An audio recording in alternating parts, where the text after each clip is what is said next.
Here on CBS Sports HQ, the Cotton Bowl has gone final between number 9 Missouri and 7th ranked Ohio State.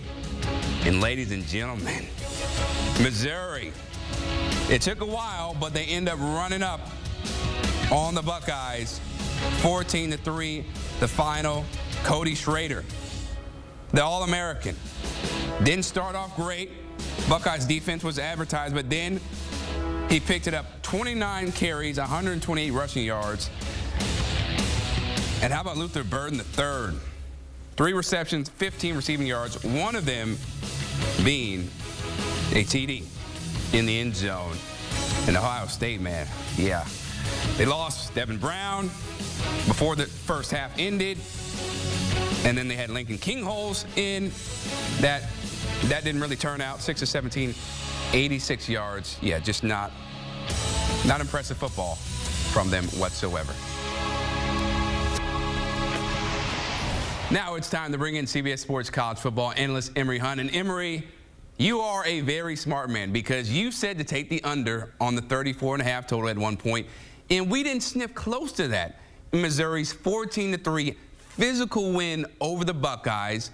And even though Missouri loses their All-American back, they bring back a lot of key guys. So how can Eli Drinkwitz and these guys build off this win when they have a pretty favorable schedule in 2024?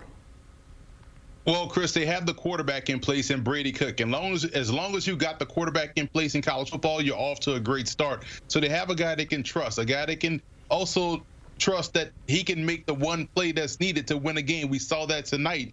He didn't really play particularly well. He took some sacks and didn't find a groove in the passing game, but when they needed him to make 2 big throws, he made it. One was for a touchdown, one was for a big gain deep down the field that set up another touchdown. So they have the quarterback in place. They've hit the recruiting road rather hard, both high school recruiting and in the portal, and have a lot of guys coming back. That offensive line is young, should be more experienced next year. Defensively, they still are active. They attack the ball. They turn the ball over. They get after the quarterback. So this is going to be a team that's going to find an experience in those first 6 games. And on the back end of their schedule, watch out for Missouri because they could be in the college football playoff when it's all said and done. They definitely could, because not only you don't just have 4 teams now, next year you're going to have 12 teams. Speaking about playoffs, I'm not sure if Ohio State is going to be in the running potentially based on what we saw from Devin Brown, right, in limited time, and then the freshman Lincoln Kingholes.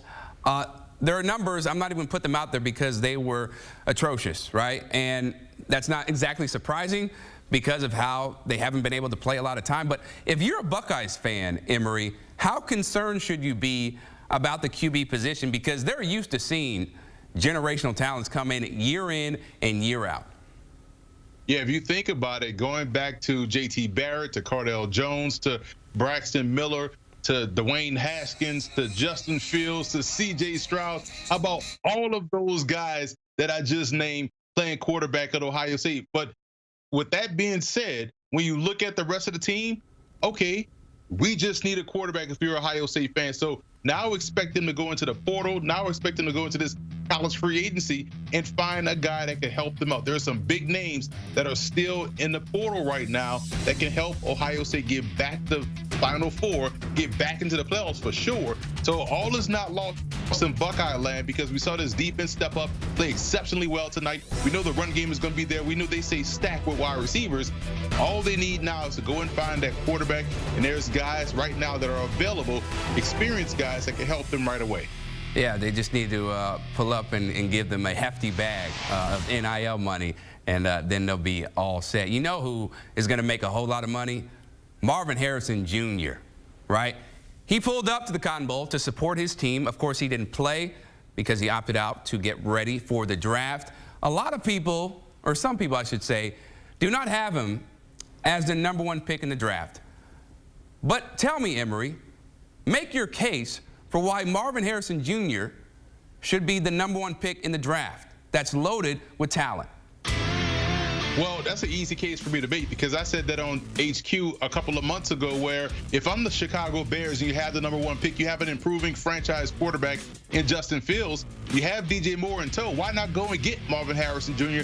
and don't play the game of, okay, maybe we could trade down, maybe we could find somebody else. I know that's all well and good, and those are some good options, but if you have a chance to take a guy that can help your team, take him right away. So why not go and get Marvin Harrison Jr.? And I would also double down and go get Malik Neighbors as well, too. Why not? We see Joe Burrow out there with 3 outstanding receivers and T. Higgins and Jamar Chase and, Tyler Boyd. When the Chargers drafted Justin Herbert, they also went ahead and got, Mike Williams. Then they drafted Quentin Johnson when they already had Keenan Allen.